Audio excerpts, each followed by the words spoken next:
My fellow prophecy student, greetings. The activities of the Antichrist, in light of the biblical predictions of events leading up to the end of the world, seem to have taken center stage in the writings of at least 3 prophets. But it appears that only a small group of prophecy students are calling attention to last day events as it relates to the controversial Sabbath question. Perhaps the majority are seeing things in a different light, or it could be a case where they just need to do a more in-depth research of the prophetic word.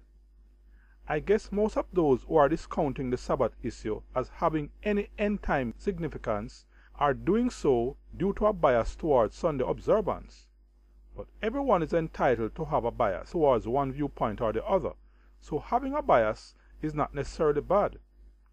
What is bad is when you allow your biases to undermine your attitude towards re-examining your own position and to prevent you from admitting that you are wrong when you are so convinced. In my own analysis of end-of-the-world events along this line, I sought to establish 3 important prophecy truths. They are as follows. 1.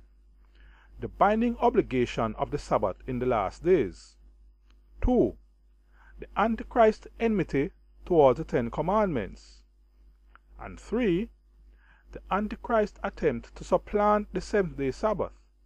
In order to properly set forth the position that the prophecy concerning the Antichrist includes this enmity towards the 4th commandment, we need to establish from the scriptures that the binding obligation of the Sabbath extends to the last days.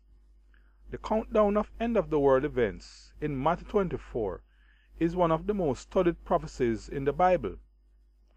One of the most notable predictions that Jesus made in this chapter is about the Great Tribulation, such as was not since the beginning of the world to this time, no, nor ever shall be. Matthew 24, verse 21. According to the forecast, this is the time during which the Christian should flee to the mountains. But in connection with this particular prophecy, Jesus gave a very noteworthy admonition in the 20th verse. He says, "But pray ye that your flight be not in the winter, neither on the Sabbath day." In the above verse is the clear implication that the Sabbath will still be observed, even during the great time of trouble. That Christians should pray that their devotion to God on that day is not interrupted by the need to take an unscheduled retreat to the hills is a testimony to the level of importance that is attached to the 7th-day Sabbath. The greatest evidence of Satan's enmity toward the 10 Commandments is found in Revelation 12.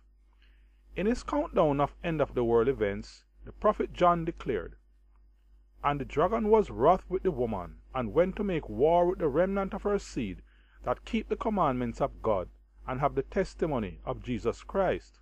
Revelation 12 and verse 17. Thus the devil manifests his enmity towards the commandments by persecuting those who are its faithful adherents. This enmity against the remnant saints who are obedient to the law of God will be manifested through the beast, the Antichrist, of Revelation 13. Another indication of hostility towards the Decalogue is found in Daniel 7 and verse 25.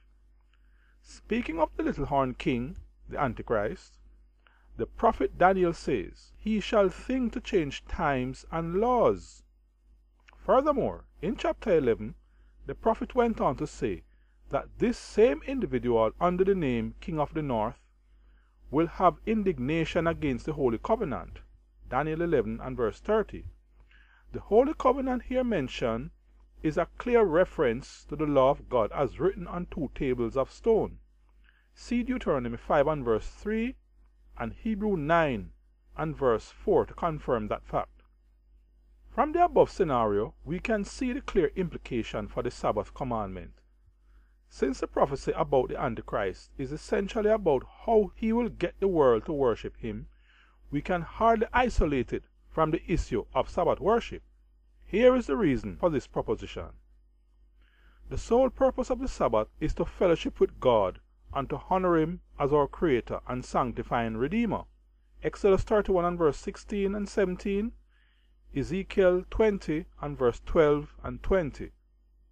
In reference to the delightful communion with Jehovah on his holy day, the Lord declared through the prophet Isaiah, saying, If thou turn away thy foot from the Sabbath, from doing thy pleasure on my holy day, and call the Sabbath a delight, the holy of the Lord, honorable, and shall honor him, not doing thine own ways, nor finding thine own pleasure, nor speaking thine own words, then shalt thou delight thyself in the Lord.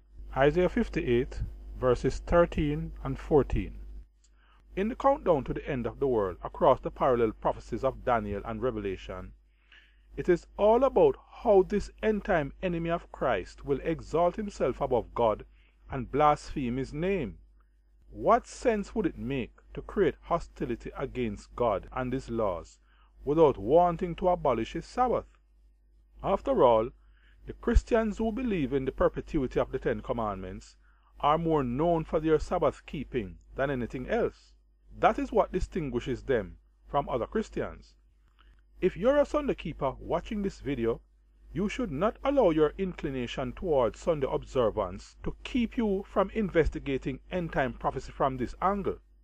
The two major days of worship among Christians are Sabbath and Sunday. Interestingly, the authors of both worship days are claiming universal authority over the lives of men on account of their day of worship. While the Lord on the one hand declares, And hallow my Sabbaths, and they shall be a sign between me and you, that ye may know that I am the Lord your God. Ezekiel 12 and verse 20. Another authority asserts, Sunday is our mark of authority. The church is above the Bible, and this transference of Sabbath observance is proof of that fact. This is taken from the Catholic Record of London, Ontario, September the 1st, 1923. An examination of both declarations seems to indicate the likelihood of an impending conflict between the God of the Sabbath and the authority behind Sunday observance at some point in the future. We can hardly ignore the implications for a national Sunday law. The real purpose behind this man-made edition of the Ten Commandments in the last days is fully outlined in the End Time Prophecy e-course. For details on this unique prophecy course, you can download my free book entitled 7 Steps to Becoming an End Time Prophecy Expert in 48 Hours. In the meantime, study to show yourself approved unto God and be the best prophecy student you can be. Thanks for watching.